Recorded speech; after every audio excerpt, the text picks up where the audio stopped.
Welcome to week 4 of our virtual exchange. My name is Grace Carter, and I'm one of the 4-H agents in Florida. Hi, guys. My name is Rachel Robertson, and I'm one of the 4-H assistants in Kentucky, and I'm specifically in Lexington. And this week, we're going to be talking a little bit about folklore and stories.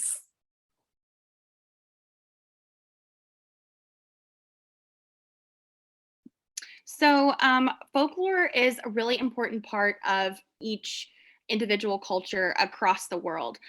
So folklore is the traditional beliefs, customs, and stories of a community passed through generations, and this is usually by word of mouth. And folklore is really important to the core beliefs of a community and a culture.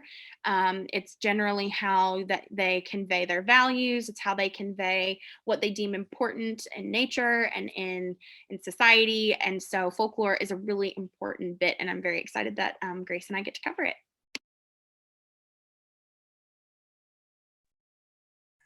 So why exactly do we share folk stories? There can be a variety of different reasons, but some of the most common are to teach a lesson. So maybe there's a specific value or character trait that is being taught or conveyed in the story. It could be to explain, and we say that in quotes, a natural event. So to give some sort of reason for something happening, like why was a sink created, or why did a mountain form? It could be to entertain, or it could be to share history in a more entertaining way. So there's different types of folklore, but we're going to touch on 3 major types of folklore. So you have myths, legends, and creation stories. So Gilgamesh and the Fountain of Youth. These are mythical. These are legendary. These are stories that generally convey a message at the end about morality. Most stories surrounding the Fountain of Youth end in the protagonist determining that it doesn't matter if they live forever, but what really matters at the end is that they're a good person. Tall tales are historical and fictional, so those things center around things that could be true, or we don't know why they are the way that they are, so we come up with a reason for them to be true. So Davy Crockett was a true living man, and he ended up becoming a United States senator and dying in the Battle of the Alamo in Texas. But somewhere between his birth and his death, he became this larger than life figure where he was so strong and so good at battle, and he could fight off Native Americans all on his own. And he was virtually indestructible, this larger than life figure. Bigfoot is a way that we in the United States describe a large beast, maybe a bear, maybe a big deer, going through the woods. And some people say that they've seen Bigfoot. Some people will swear that they've seen Bigfoot. Other people will say Bigfoot doesn't exist. So that's more like a historical, and I say air quotes around historical because I have yet to lay eyes on Bigfoot. But he is used as a way to explain why the nature is the way that it is, like why we heard a rustle in the woods at night. Then you have customs, beliefs, and superstitions. So some people believe it's superstitious to knock on wood for fear of jinxing something. So if I say I haven't spilled my water cup today and I haven't made a mess in my kitchen, I say I better knock on wood. That way that doesn't happen. So it's a reversing of the jinx. That's a superstition. Customs. Oftentimes we hear religious phrases that incorporate themselves into secular life and secular conversations. So God bless you when someone sneezes. That dates back to the bubonic plague. When you sneezed, they believed that the devil was coming out of you. You were exorcising a demon. And so they would say, God bless you, you've exorcised your demon. The same thing can be said for mashallah, alhamdulillah. Those are phrases that are used all across the Middle East. Most of my Arab friends use those phrases all the time, and those are just as a way to convey thanks to the higher power, thanks to God for whatever is happening around them.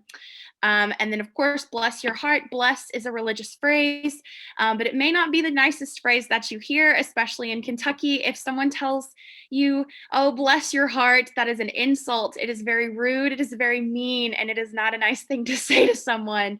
That means that they think that you're silly, or maybe even worse. So, but all of those things stem back from religious phrasing and religious language that has kind of come into modern, just run of the mill secular conversations. So, different cultures may have different stories, but these stories oftentimes have similar themes. Once again, we have similar reasons for telling these stories. So, some examples include things like honesty, talking about the importance of hard work or independence. The role of religion may play an important part in a lot of different folk stories. There may be the idea of good versus evil, how friendship is important, talking about growing up and becoming an adult, discussing the circle of life. Fate could be a common theme, or the importance of tradition, also the role of nature and how nature impacts our lives. So there are many other themes that could be included into a story. So as you think about the childhood stories that you grew up with and the folk stories that you grew up with, think about what are the themes that are being conveyed or talked about in those stories.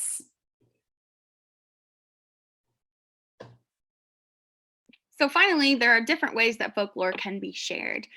Oral storytelling is one of the ways that I'm the most familiar with receiving folklore. My grandparents, I can think back being in southeastern Kentucky as a little girl and hearing about, oh, you don't go into the woods at night for all of these different reasons and all of these different monsters, and hearing about why certain waterways are named for what they are. And those are just passed by word of mouth. And depending on where you go in Kentucky, you're going to hear a slight difference in the oral storytelling because it's not documented. It's just passed down verbally.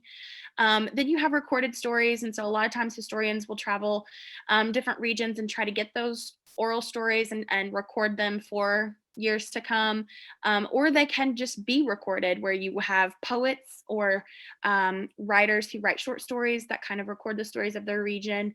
And then finally, folk songs and dance. So there are a lot of musical figures that come out of Kentucky. There are a lot of folk music that comes out of Iraq. And when I think of folk music in Florida, I think of Jimmy Buffett. So there are a lot of different ways that music is actually a way to tell stories. I was actually just telling Grace before we began recording that I think that Dolly Parton is the queen of the ballad. She's the queen of telling a story through song. And sometimes those stories are happy and sometimes those stories are sad, but they still convey a larger message to the audience about the singer-songwriter's values. So we will close by sharing this quote about the importance of storytelling. So we are all storytellers. We all live in a network of stories. There isn't a stronger connection between people than storytelling. And that's from Jimmy Neal Smith, who is actually the director of the International Storytelling Center. So stories are important. They connect us. They help us understand our similarities and our differences. We're excited to hear your stories this week, and we look forward to seeing you live. Yes, thank you guys. We cannot wait to hear from you.